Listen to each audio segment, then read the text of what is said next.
ಏನೋ ಒಂದು ವಿಚಾರವನ್ನು ಹೇಳಬೇಕು ಅನ್ನಿಸ್ತು, ಹಾಗಾಗಿ ಈ ವಿಡಿಯೋನ ರೆಕಾರ್ಡ್ ಮಾಡ್ತಾ ಇದ್ದೀನಿ.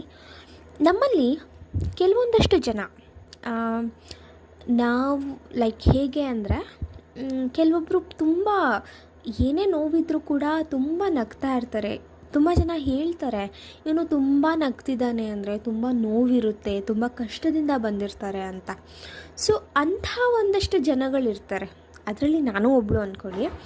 ಸೊ ಏನು ಅನ್ಕೋತಾ ಇರ್ತೀರಿ ನಾವು, ನಾವು ತುಂಬ ನಗ್ನಗ್ತಾ ಮಾತಾಡ್ಸಿದ್ರೆ, ಎಲ್ಲರ ಹತ್ರ ಒಳ್ಳೆಯವರು ಅನ್ಸ್ಕೊಂಡ್ರೆ ಎಲ್ಲರೂ ನಮ್ಮನ್ನು ಒಳ್ಳೆಯವರು ಅನ್ಕೋತಾರೆ. ಹಾಗೆ ನಾವು ಎಲ್ಲರಿಗೂ ತುಂಬ ನೆನಪಿರ್ತೀರಿ. ನನಗೆಲ್ಲರೂ ಗೊತ್ತಿರ್ಬೋದು, ಆದರೆ ಎಲ್ಲರಿಗೂ ಕೂಡ ನಾನು ಗೊತ್ತು ಅಂತ ನಾವು ಅಂದ್ಕೊಂಡಿರ್ತೀರಿ, ನಮ್ಮಂಥ ಒಂದಷ್ಟು ಜನ ಅಲ್ವಾ. ಬಟ್ ಆದರೆ ನಾವು ಅಂದ್ಕೊಳ್ಳೋವಂಥದ್ದು ಎಷ್ಟು ಸುಳ್ಳು ಅಂದರೆ, ನಾವು ಎಲ್ಲರನ್ನೂ ಪ್ಲೀಸ್ ಮಾಡೋಕ್ಕೆ ಹೋಗಲೇಬಾರ್ದು. ಆ್ಯಕ್ಚುಲಿ ನಾವು ನಮ್ಮ ಪಾಡಿಗಿದ್ದಷ್ಟು ನಮಗೆ ಬೆಲೆ ಜಾಸ್ತಿ.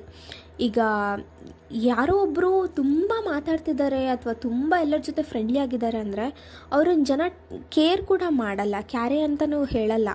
ಅದೇ ಒಬ್ಬರು ತುಂಬ ಸೀರಿಯಸ್ ಆಗಿರ್ತಾರೆ ಅಂದರೆ ಅವ್ರ ಮಾತನ್ನು ಕೇಳಿಸ್ಕೊಳ್ಳೋಕ್ಕೆ ಜನ ಹಂಬಲಿಸ್ತಾ ಇರ್ತಾರೆ.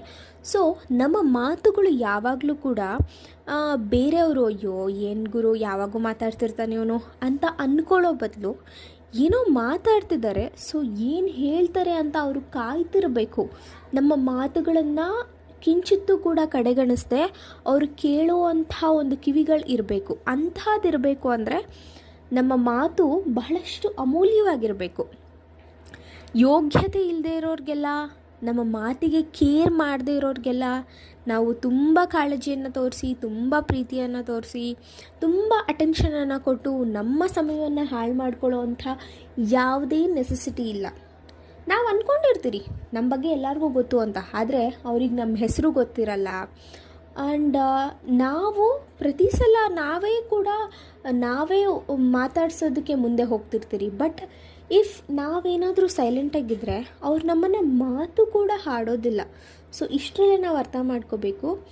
ಸೊ ನಾವು ತುಂಬ ಓವರ್ ಎಕ್ಸ್ಪ್ಲೇನ್ ಮಾಡೋದಾಗಿರಲಿ ಅಥವಾ ಎಲ್ಲದರಲ್ಲೂ ನಾವೇ ಮೊದಲು ಮಾತಾಡೋದಾಗಲಿ, ನೋ, ಇಟ್ಸ್ ನಾಟ್ ನೆಸಸರಿ. ಯಾರು ಹೇಗಿರ್ತಾರೆ ಹಾಗಿದ್ದು ಬಿಟ್ಟರೆ ಚಂದ. ಇದನ್ನು ನನಗೆ ಎಕ್ಸ್ಪೀರಿಯನ್ಸ್ ಆಯಿತು, ತುಂಬ ಜನಕ್ಕೆ ಇದು ಎಕ್ಸ್ಪೀರಿಯನ್ಸ್ ಆಗಿರ್ಬೋದು.